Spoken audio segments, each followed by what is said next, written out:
All right. Well, welcome. My name is Dwayne Wayne, Chief of Police for the City of Wilmington. Glad everybody's here. I'll touch base a little bit on Karson. He's been home since yesterday evening, doing really well, been very responsive to a lot of the stuff that Officer Pop's been doing with him last night. It seemed like he didn't even miss a beat as far as responding to calls, commands, and stuff like that. Today's kind of basically been relaxing. Officer Pop's been doing the same. Still very responsive to all the commands and stuff that he's been given.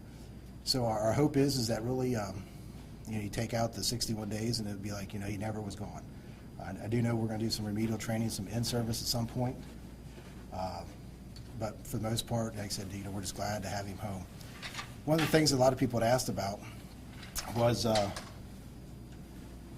far has Karson traveled, and we're working on putting that together. We know on December 23rd and 24th, we know right out the gate that Karson had covered 13 miles just in that day and a half.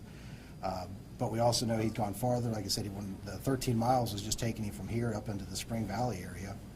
But we also have to go a little farther up into the Greene County. Then, like I said, he's gone to New Jasper, back to Xenia, back to New Jasper, as far as away as Jamestown, up into the Cedarville area. And then, like I said, he hung around for collectively 45 of those days in the Xenia area until we found him Sunday in the Sabina Starbuck Road area.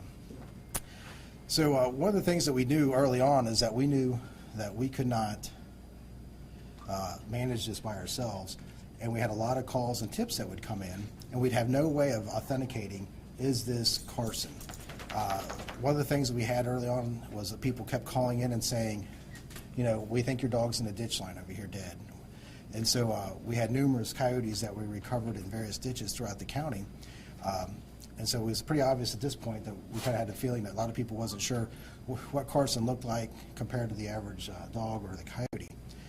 So we had to reach out, and fortunately for us, Lost Pet Professionals reached out to us and said, hey, look, we're not far from where you're at, we can help. We was able to do some homework on it, found Lost Pet Professionals to be a very reputable company. In fact, they've been featured on Oprah, nationally known company for recovering dogs. And so I'm kind of honored to have Jordina Gagari here with us today. She's been with us since December 29th, and she's been the means here with Brody, been the means of anytime we get calls in certain areas that we could go up there. They would introduce the scent to Brody. He'd be able to search people's backyards and definitely authenticate whether he would alert to Karson being there, or was it a coyote or just some other dog. So